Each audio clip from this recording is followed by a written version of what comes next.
In this video, I will show you how to get Optimism on Trust Wallet. Launch the Trust Wallet app on your mobile device. On the home page, scroll down and look for Optimism. If you can't find it, tap on the circle icon in the top right corner. In the search bar, type Optimism, locate OP Mainnet in the list, turn the toggle button next to it on. It should be turned on green.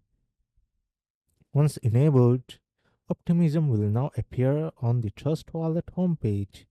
You can now use options like send, receive, swap, and buy.